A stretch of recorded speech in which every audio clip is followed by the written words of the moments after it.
സകലത്തിന്റെയും സൃഷ്ടാപിതാവായ ദൈവത്തിന്റെയും കർത്താവായ യേശുക്രിസ്തുവിന്റെ നാമത്തിൽ ഏവർക്കും സ്നേഹവന്ദനം. ഇന്ന് ജൂലൈ 9.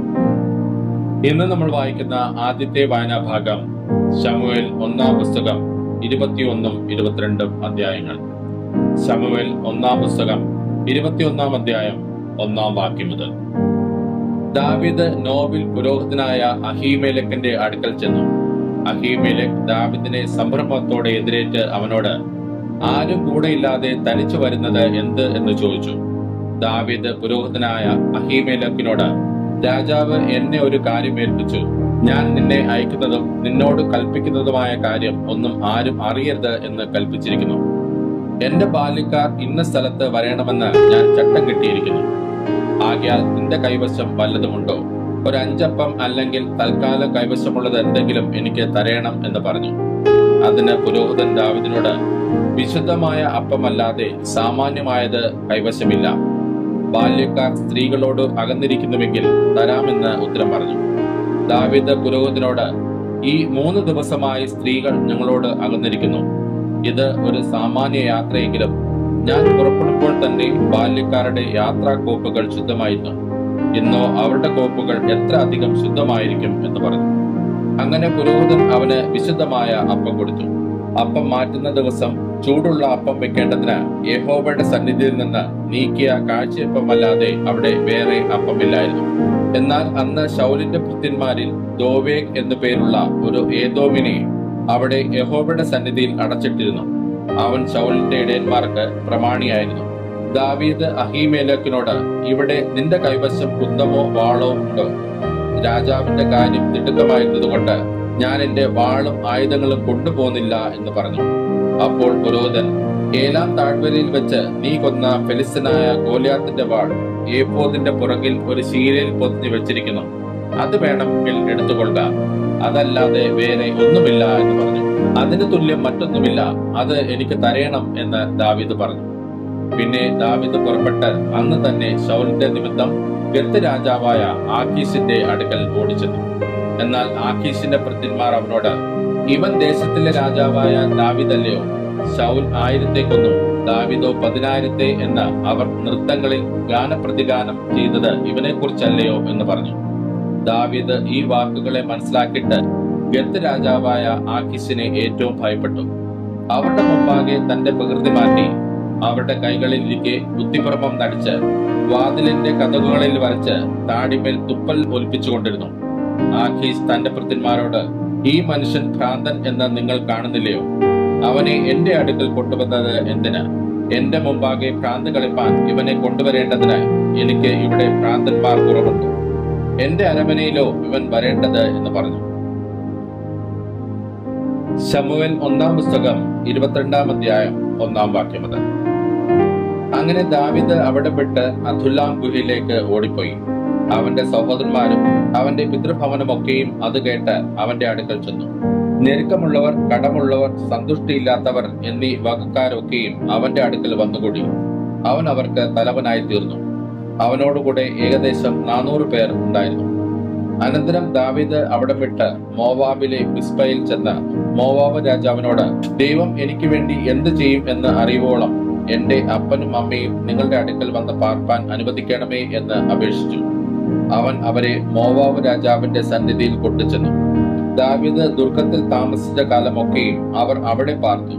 എന്നാൽ ഗാദ് പ്രവാചകൻ ദാവീദിനോട്, ദുർഗത്തിൽ പാർക്കാതെ യഹൂദ ദേശത്തേക്ക് പൊയ്ക്കൊള്ളുക എന്ന് പറഞ്ഞു. അപ്പോൾ ദാവീദ് പുറപ്പെട്ട് ഹേരേദ് കാട്ടിൽ വന്നു. ദാവീദിനെയും കൂടെയുള്ളവരെയും കണ്ടിരിക്കുന്നു എന്ന് ശൗൽ കേട്ട് അന്ന് ശൗൽ കയ്യിൽ കുന്തവുമായി ഗിബെയയിലെ കുന്നിന്മേലുള്ള പിച്ചുല വൃക്ഷത്തിൻ ചുവട്ടിൽ ഇരിക്കുകയായിരുന്നു. അവന്റെ ഭൃത്യന്മാർ എല്ലാവരും അവന്റെ ചുറ്റും നിന്നിരുന്നു.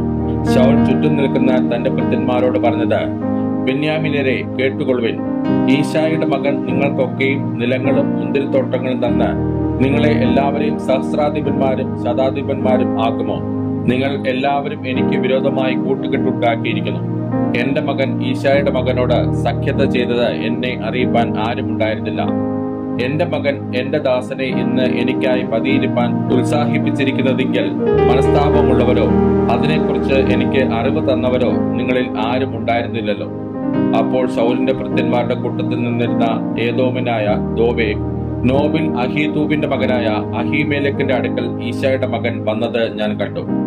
അവൻ അവനു വേണ്ടി യഹോവയോട് അരുളപ്പാട് ചോദിച്ചു. അവൻ ഭക്ഷണ സാധനവും ഫെലിസ്തീനായ ഗോലിയാത്തിന്റെ വാളും കൊടുത്തു എന്ന് ഉത്തരം പറഞ്ഞു. ഉടനെ രാജാവ് അഹീതൂബിന്റെ മകനായ അഹീമേലെക്ക് പുരോഹിതനെയും അവന്റെ പിതൃഭവനക്കാരായ നോബിലെ സകല പുരോഹിതന്മാരെയും വിളിപ്പിച്ചു. അവർ എല്ലാവരും രാജാവിന്റെ അടുക്കൽ വന്നു. അപ്പോൾ ശൗൽ അഹീതൂബിന്റെ മകനെ കേൾക്ക എന്ന് കൽപ്പിച്ചു. തിരുമേനി, അടിയൻ എന്ന് അവൻ ഉത്തരം പറഞ്ഞു. ശൗൽ അവനോട്, ഈശായുടെ മകൻ ഇന്ന് എനിക്കായി പതിയിരിപ്പാൻ തുനിയത്തക്കവണ്ണം അവന് അപ്പവും വാളും കൊടുക്കുകയും അവനു വേണ്ടി ദൈവത്തോട് ചോദിക്കുകയും ചെയ്തതിനാൽ നീയും അവനും എനിക്ക് വിരോധമായി കൂട്ടുകെട്ടുണ്ടാക്കിയത് എന്ത് എന്ന് ചോദിച്ചു. അഹീമേലെക്ക് രാജാവിനോട്, തിരുമനസ്സിലെ സകല ഭൃത്യന്മാരിലും വെച്ച് ദാവീദിനോളം വിശ്വസ്തൻ ആരുണ്ടോ? അവൻ രാജാവിന്റെ മരുമകനും അവിടുത്തെ ആലോചനയിൽ ചേരുന്നവനും രാജധാനിയിൽ മാന്യനും ആകുന്നുവല്ലോ. അവനു വേണ്ടി ദൈവത്തോട് ചോദിപ്പാൻ ഞാൻ ഇപ്പോഴോ തുടങ്ങിയത്?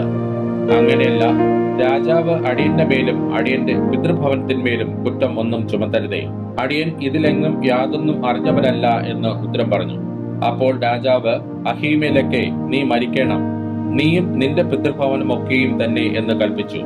പിന്നെ രാജാവ് അരികെ നിൽക്കുന്ന അകമ്പടികളോട്, ചെന്ന് യഹോവയുടെ പുരോഹിതന്മാരെ കൊല്ലുവിൻ, അവരും ദാവീദിനോട് ചേർന്നിരിക്കുന്നു. അവൻ ഓടിപ്പോയത് അവർ അറിഞ്ഞിട്ടും എന്നെ അറിയിച്ചില്ലല്ലോ എന്ന് കൽപ്പിച്ചു. എന്നാൽ യഹോവയുടെ പുരോഹിതന്മാരെ കൊല്ലുവാൻ കൈ നീട്ടുന്നതിന് രാജാവിന്റെ ഭൃത്യന്മാർ തുനിഞ്ഞില്ല. അപ്പോൾ രാജാവ് ദോവേഗിനോട്, നീ ചെന്ന് പുരോഹിതന്മാരെ കൊല്ലുക എന്ന് കൽപ്പിച്ചു. ഏദോമിനായ ദോവേഗ് ചെന്ന് പുരോഹിതന്മാരെ വെട്ടി പഞ്ഞിനൂൽ കൊണ്ടുള്ള ഏഫോദ് ധരിച്ച 85 പേരെ അന്ന് കൊന്നുകളഞ്ഞു. പുരോഹിത നഗരമായ നോബിന്റെ പുരുഷന്മാർ, സ്ത്രീകൾ, ബാലന്മാർ, ശിശുക്കൾ, കാള, കഴുത, ആട് എന്നിങ്ങനെ ആ സകലം വാളിന്റെ വായ്ത്തലാൽ അവൻ സംഹരിച്ചു കളഞ്ഞു. എന്നാൽ അഹീതൂബിന്റെ മകനായ അഹീമേലെക്കിന്റെ പുത്രന്മാരിൽ അബ്യാഥാർ എന്നൊരുത്തൻ തെറ്റിയൊഴിഞ്ഞ് ദാവീദിന്റെ അടുക്കൽ ഓടിപ്പോയി. ശൗൽ യഹോവയുടെ പുരോഹിതന്മാരെ കൊന്ന വിവരം അബ്യാഥാർ ദാവീദിനെ അറിയിച്ചു. ദാവീദ് അബ്യാഥാരിനോട്, ഏദോമിനായ ദോവേഗ് അവിടെ ഉണ്ടായിരുന്നത് കൊണ്ട് അവൻ ശൗലിനോട് അറിയിക്കും എന്ന് ഞാൻ അന്ന് തന്നെ നിശ്ചയിച്ചു. നിന്റെ പിതൃഭവനത്തിനൊക്കെയും ഞാൻ മരണത്തിന് കാരണമായല്ലോ. എന്റെ അടുക്കൽ പാർക്ക, ഭയപ്പെടേണ്ട. എനിക്കും ജീവഹാനി വരുത്തുവാൻ നോക്കുന്നവൻ നിനക്കും ജീവഹാനി വരുത്തുവാൻ നോക്കുന്നു. എങ്കിലും എന്റെ അടുക്കൽ നിനക്ക് നിർഭയവാസമുണ്ടാകും എന്ന് പറഞ്ഞു. ഇന്ന് നമ്മൾ വായിക്കുന്ന രണ്ടാമത്തെ വായനാഭാഗം യെശയ്യാ പ്രവാചകന്റെ പുസ്തകം 65-ാം അധ്യായം. യെശയ്യാ പ്രവാചകന്റെ പുസ്തകം 65-ാം അധ്യായം 1-ാം വാക്യം മുതൽ. എന്നെ ആഗ്രഹിക്കാത്തവർ എന്നെ അന്വേഷിപ്പാനിടയായി, എന്നെ അന്വേഷിക്കാത്തവർക്ക് എന്നെ കണ്ടെത്തുവാൻ സംഗതി വന്നു. എന്റെ നാമം വിളിച്ചപേക്ഷിക്കാത്ത ജാതിയോട് ഇതാ ഞാൻ, ഇതാ ഞാൻ എന്ന് ഞാൻ പറഞ്ഞു.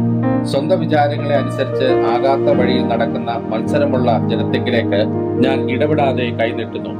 അവർ എന്റെ മുഖത്ത് നോക്കി എല്ലായ്പ്പോഴും എന്നെ കോപിപ്പിക്കുന്ന ഒരു ജനമായി തോട്ടങ്ങളിൽ ബലി കഴിക്കുകയും ഇഷ്ടികമേൽ ധൂപം കാണിക്കുകയും കല്ലറകളിൽ കുത്തിയിരിക്കുകയും ഗുഹകളിൽ രാപാർക്കുകയും പന്നിയിറച്ചി തിന്നുകയും പാത്രങ്ങളിൽ അറപ്പായ ചാറ് നിറയ്ക്കുകയും മാറി നിൽക്ക, ഇങ്ങോട്ട് അടുക്കരുത്, ഞാൻ നിന്നേക്കാൾ ശുദ്ധൻ എന്ന് പറയുകയും ചെയ്യുന്നു. അവർ എന്റെ മൂക്കിൽ പുകയും ഇടപെടാതെ കത്തുന്ന തീയുമാകുന്നു. അത് എന്റെ മുമ്പാകെ എഴുതി വച്ചിരിക്കുന്നു. ഞാൻ പകരം വീട്ടിയല്ലാതെ അടങ്ങിയിരിക്കില്ല. അവരുടെ മാർവിടത്തിലേക്ക് തന്നെ ഞാൻ പകരം വീട്ടും. നിങ്ങളുടെ അകൃത്യങ്ങൾക്കും മലകളിൽ മേൽ ധൂപം കാട്ടുകയും കുന്നുകളിൽ മേൽ എന്നെ ദുഷിക്കുകയും ചെയ്തിട്ടുള്ള നിങ്ങളുടെ പിതാക്കന്മാരുടെ അകൃത്യങ്ങൾക്കും കൂടെ പകരം വീട്ടും.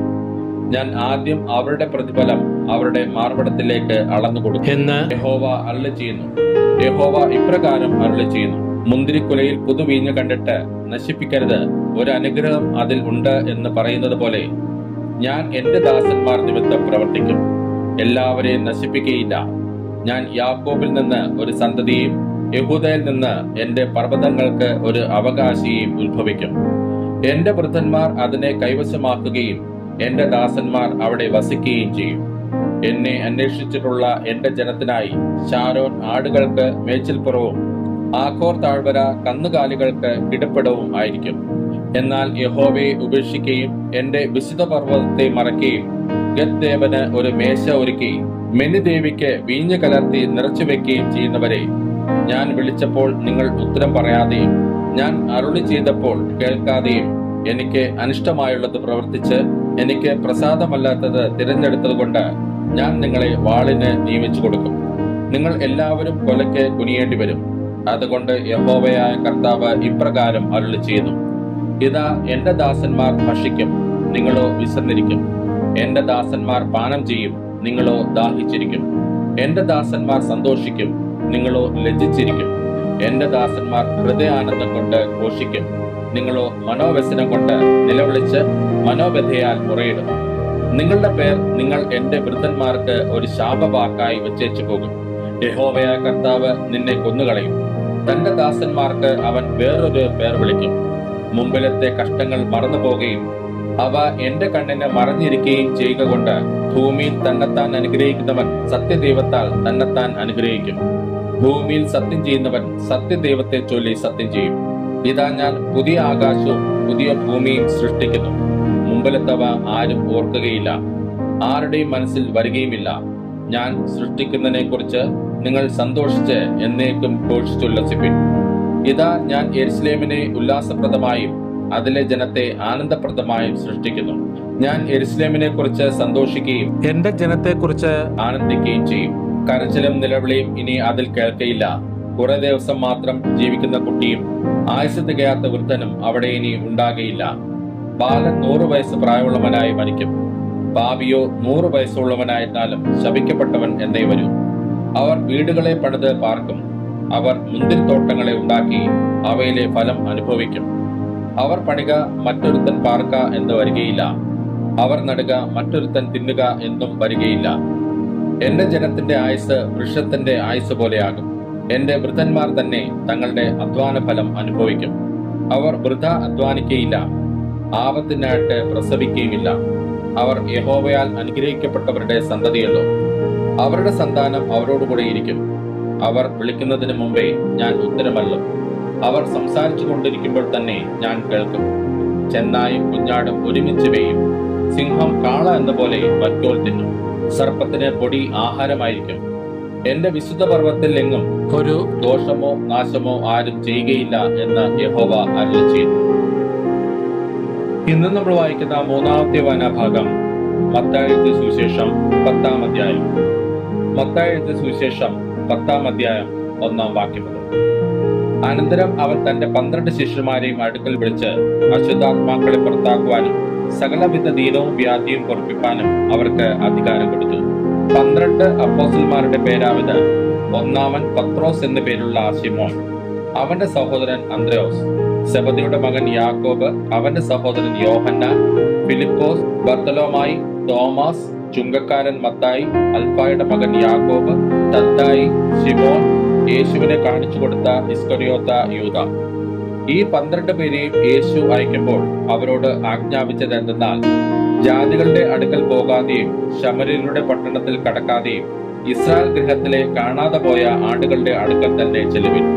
നിങ്ങൾ പോകുമ്പോൾ സ്വർഗരാജ്യം സമീപിച്ചിരിക്കുന്നു എന്ന് ഘോഷിപ്പിൻ.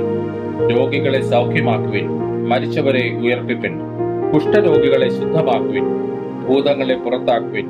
സൗജന്യമായി നിങ്ങൾക്ക് ലഭിച്ചു, സൗജന്യമായി കൊടുപ്പിൻ. മടിശീലയിൽ പൊന്നും വെള്ളിയും ചെമ്പും വഴിക്ക് പൊക്കണവും 2 ഉടുപ്പും ചെരുപ്പും വടിയും കരുതരുത്. വേലക്കാരൻ തന്റെ ആഹാരത്തിന് യോഗ്യനല്ലോ. ഏത് പട്ടണത്തിലോ ഗ്രാമത്തിലോ കടക്കുമ്പോൾ അവിടെ യോഗ്യൻ ആർ എന്ന് അന്വേഷിപ്പിൻ. പുറപ്പെടുവോളം അവിടെ തന്നെ പാർപ്പിൻ. ആ വീട്ടിൽ ചെല്ലുമ്പോൾ അതിന് വന്ദനം പറവിൻ. വീട്ടിന് യോഗ്യതയുണ്ടെങ്കിൽ നിങ്ങളുടെ സമാധാനം അതിന്മേൽ വരട്ടെ. യോഗ്യതയില്ല എന്ന് വരികിൽ സമാധാനം നിങ്ങളിലേക്ക് മടങ്ങിപ്പോരട്ടെ.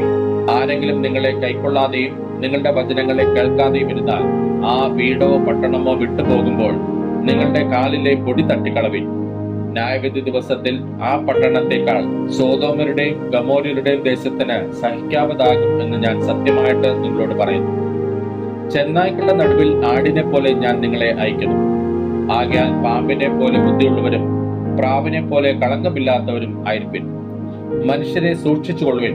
അവർ നിങ്ങളെ ന്യായാധിപസഭകളിൽ ഏൽപ്പിക്കുകയും തങ്ങളുടെ പള്ളികളിൽ വെച്ച് ചമ്മട്ടി കൊണ്ട് അടിക്കുകയും എന്റെ നിമിത്തം നാടുവാഴികൾക്കും രാജാക്കന്മാർക്കും മുമ്പിൽ കൊണ്ടുപോവുകയും ചെയ്യും. അത് അവർക്കും ജാതികൾക്കും ഒരു സാക്ഷ്യമായിരിക്കും. എന്നാൽ നിങ്ങളെ ഏൽപ്പിക്കുമ്പോൾ എങ്ങനെയോ എന്തോ പറയട്ടു എന്ന് വിചാരപ്പെടേണ്ട. പറവാനുള്ളത് ആ നാഴികയിൽ തന്നെ നിങ്ങൾക്ക് ലഭിക്കും. പറയുന്നത് നിങ്ങളല്ല, നിങ്ങളിൽ പറയുന്ന നിങ്ങളുടെ പിതാവിന്റെ ആത്മാവത്രേ. സഹോദരൻ സഹോദരനെയും അപ്പൻ മകനെയും മരണത്തിന് ഏൽപ്പിക്കും. അമ്മയപ്പന്മാർക്കെതിരെ മക്കൾ എഴുന്നേറ്റ് അവരെ കൊല്ലിക്കും. എന്റെ നാമനിമിത്തം എല്ലാവരും നിങ്ങളെ പകയ്ക്കും. അവസാനത്തോളം സഹിച്ചു നിൽക്കുന്നവനോ രക്ഷിക്കപ്പെടും. എന്നാൽ ഒരു പട്ടണത്തിൽ നിങ്ങളെ ഉപദ്രവിച്ചാൽ മറ്റൊന്നിലേക്ക് ഓടിപ്പോകുവിൻ. മനുഷ്യപുത്രൻ വരുവോളം നിങ്ങൾ ഇസ്രായേൽ പട്ടണങ്ങളെ സഞ്ചരിച്ച് തീരുകയില്ല എന്ന് ഞാൻ സത്യമായിട്ട് നിങ്ങളോട് പറയുന്നു. ശിഷ്യൻ ഗുരുവിൻ മീതെയല്ല, ദാസൻ യജമാനന് മീതെയുമല്ല. ഗുരുവിനെ പോലെ ആകുന്നത് ശിഷ്യന് മതി, യജമാനനെ പോലെ ആകുന്നത് ദാസനും മതി. അവർ വീട്ടുടവനെ ബേൽസെബൂൽ എന്ന് വിളിച്ചുവെങ്കിൽ വീട്ടുകാരെ എത്രയധികം. അതുകൊണ്ട് അവരെ ഭയപ്പെടേണ്ട. മറച്ചു വെച്ചത് ഒന്നും വെളിപ്പെടാതെയും ഗൂഢമായത് ഒന്നും അറിയാതെയും ഇരിക്കയില്ല. ഞാൻ ഇരുട്ടത്ത് നിങ്ങളോട് പറയുന്നത് വെളിച്ചത്ത് പറവീൻ, ചെവിയിൽ പറഞ്ഞു കേൾക്കുന്നത് പുരമുകളിൽ നിന്ന് ഘോഷിപ്പിൻ. ദേഹിയെ കൊല്ലുവാൻ കഴിയാതെ ദേഹത്തെ കൊല്ലുന്നവരെ ഭയപ്പെടേണ്ട. ദേഹിയെയും ദേഹത്തെയും നരകത്തിൽ നശിപ്പിക്കാൻ കഴിയുന്നവനെ തന്നെ ഭയപ്പെടുവിൻ. കാശിന് 2 കുരുങ്ങിൽ വിൽക്കുന്നില്ലയോ? അവയിൽ ഒന്നുപോലും നിങ്ങളുടെ പിതാവ് സമ്മതിക്കാതെ നിലത്ത് വീഴുകയില്ല. എന്നാൽ നിങ്ങളുടെ തലയിലെ രോമവും എല്ലാം എണ്ണപ്പെട്ടിരിക്കുന്നു. ആകയാൽ ഭയപ്പെടേണ്ട. ഏറിയ കുരുകുലുകളെക്കാളും നിങ്ങൾ വിശേഷത ഉള്ളവരല്ലോ. മനുഷ്യരുടെ മുമ്പിൽ എന്നെ ഏറ്റുപറയുന്ന ഏവനെയും സ്വർഗസ്ഥനായ എന്റെ പിതാവിന് മുമ്പിൽ ഞാനും ഏറ്റുപറയും. മനുഷ്യരുടെ മുമ്പിൽ എന്നെ തള്ളിപ്പറയുന്നവനെയോ എന്റെ പിതാവിന് മുമ്പിൽ ഞാനും തള്ളിപ്പറയും. ഞാൻ ഭൂമിയിൽ സമാധാനം വരുത്തുവാൻ വന്നു എന്ന് നിരൂപിക്കരുത്. സമാധാനമല്ല, വാളത്രേ വരുത്തുവാൻ ഞാൻ വന്നത്. മനുഷ്യനെ തന്റെ അപ്പനോടും മകളെ അമ്മയോടും മരുമകളെ അമ്മായിയമ്മയോടും ഭേദിപ്പിപ്പാൻ അത്രേ ഞാൻ വന്നത്. മനുഷ്യന്റെ വീട്ടുകാർ തന്നെ അവന്റെ ശത്രുക്കളാകും. എന്നേക്കാൾ അധികം അപ്പനെയോ അമ്മയെയോ പ്രിയപ്പെടുന്നവൻ എനിക്ക് യോഗ്യനല്ല. എന്നേക്കാൾ അധികം മകനെയോ മകളെയോ പ്രിയപ്പെടുന്നവൻ എനിക്ക് യോഗ്യനല്ല. തന്റെ ക്രൂസ് എടുത്ത് എന്നെ അനുഗമിക്കാത്തവനും എനിക്ക് യോഗ്യനല്ല.